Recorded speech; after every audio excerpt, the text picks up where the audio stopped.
Avez-vous jamais pensé à ce que peut être une vie dans le noir, dans un monde sombre?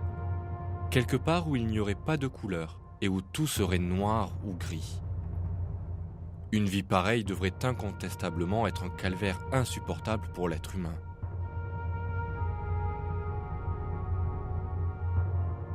Cependant, notre monde est très coloré.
Dans ce film, nous allons voir une des plus grandes bénédictions que Dieu a créées pour nous et la perfection de son art dans la création des couleurs. L'art de Dieu dans les couleurs. Partout dans ce monde, tout a été créé en parfaite harmonie et décoré par de belles fleurs. Des forêts vertes, aux lacs bleus en passant par les montagnes multicolores et les océans au bleu marin soutenus sans fin.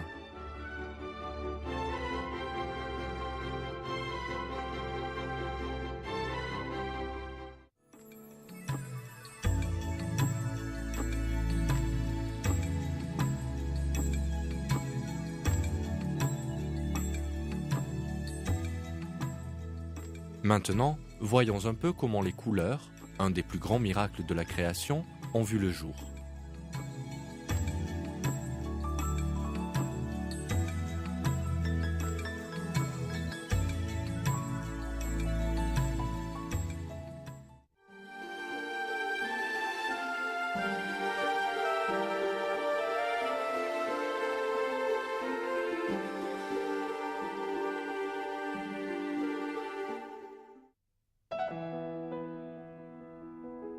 Pour que les couleurs puissent exister, la première condition est la lumière.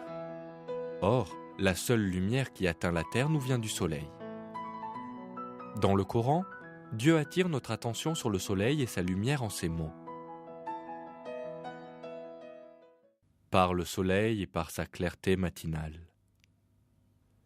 Quand on examine la lumière du soleil, on voit, comme n'importe quelle autre chose dans cet univers, qu'elle a été créée d'une façon équilibrée afin qu'elle puisse rendre la vie humaine possible.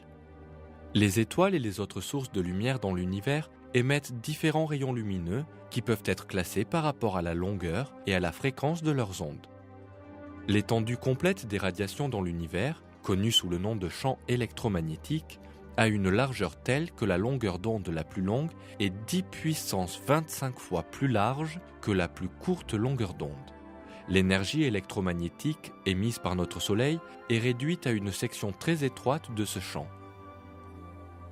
70% des rayonnements solaires ont des longueurs d'onde entre 0,3 et 1,50 microns. Pour connaître l'ampleur de l'étendue du champ électromagnétique, vous devez mettre 25 zéros après le chiffre 1. Ce nombre est au-dessus de tout ce qu'on peut imaginer et constitue le nombre des différentes sortes de lumière qui existent dans cet univers. Parmi ces innombrables types de lumière, il y a seulement une minuscule bande de longueur d'onde qui permet à l'être humain de survivre et de voir les couleurs. Et les longueurs d'onde des rayons émis par le Soleil s'étalent au sein de cet intervalle étroit. Ce fait prouve que Dieu a créé le monde, l'être humain, les couleurs et le soleil en parfaite harmonie. Dans un verset du Coran, Dieu dit « Et il a soumis le soleil et la lune. Chacun d'eux s'achemine vers un terme fixé. Tel est Dieu, votre Seigneur. »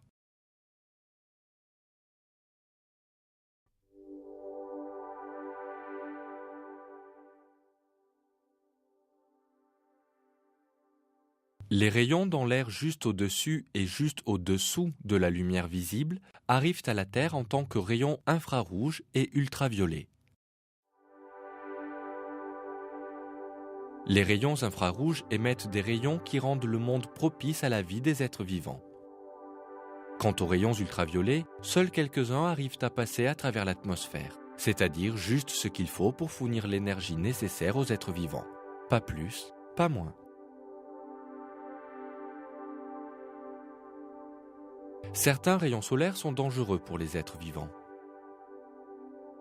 Pour neutraliser ce danger, notre monde est entouré par un immense filtre. Ce filtre est constitué par l'atmosphère avec sa fameuse couche protectrice d'ozone. L'atmosphère est indispensable pour la survie des êtres vivants. Elle permet aux rayons infrarouges de passer et fait écran aux autres rayons nocifs. Michael Denton décrit ce phénomène comme suit. Même les gaz atmosphériques absorbent les radiations électromagnétiques très fortement dans les régions du spectre immédiatement sur les deux côtés de l'infrarouge proche et visible. Notez que la seule région du spectre autorisée à passer à travers l'atmosphère sur toute la gamme des rayons électromagnétiques, des ondes radio aux rayons gamma, est la très étroite bande incluant infrarouge proche et visible. Pratiquement aucun rayon, ni gamma, ni X, ni ultraviolet, ni infrarouge lointain, ni micro-ondes, n'atteint la surface de la Terre.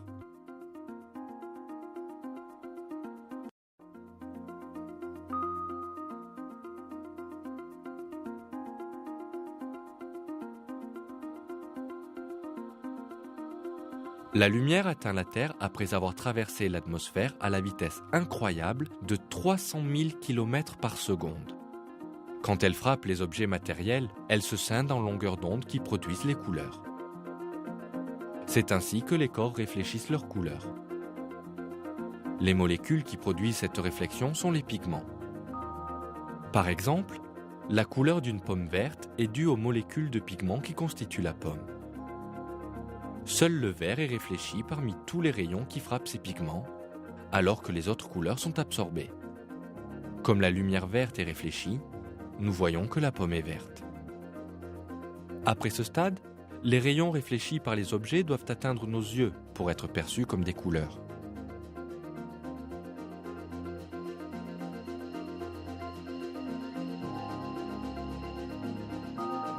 Les rayons lumineux qui atteignent l'œil doivent passer en premier à travers la cornée, puis la pupille et le cristallin pour arriver à la rétine. La perception des couleurs commence dans les cellules coniques de la rétine. Il y a 3 types principaux de cellules coniques qui réagissent à des nuances particulières de la lumière. Ces cellules sont classées en cellules coniques bleues, vertes et rouges.